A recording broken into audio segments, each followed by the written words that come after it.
Waheshimiwa viongozi wa dini na waandishi wa habari,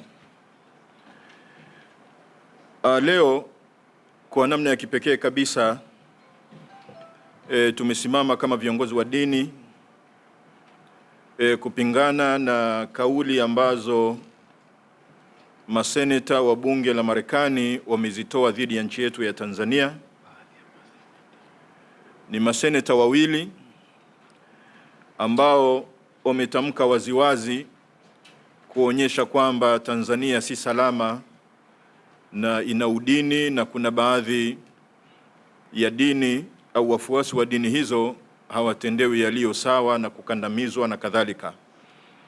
Uwepo wetu hapa ni kielelezo tosha kwamba yanayosemwa na maseneta hao ni uzushi na ni kitu ambacho hakikubaliki na ni uchochezi wa waziwazi.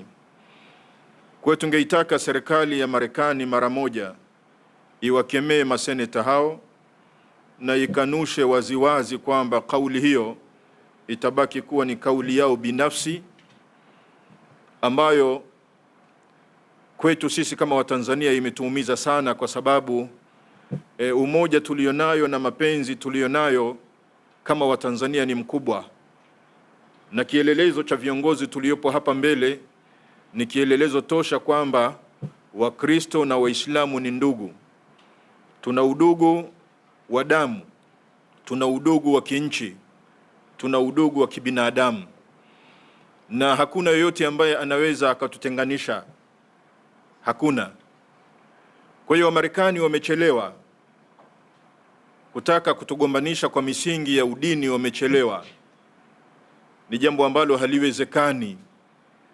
Tunawaomba waendelee kuiheshimu nchi yetu ambayo inatawaliwa kwa misingi ya sheria, kanuni na katiba. Waendelee kuheshimu serikali yetu, waendelee kuheshimu mamlaka yetu kama serikali ya Jamhuri ya Muungano wa Tanzania.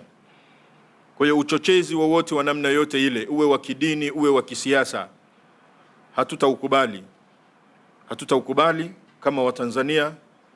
Watanzania wanasimama na viongozi wao wa dini kupinga udini, kupinga siasa chafu, kupinga uchonganishi.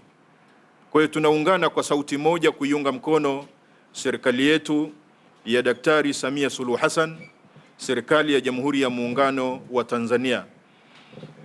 Hata yale mambo ambayo yaliyotusibu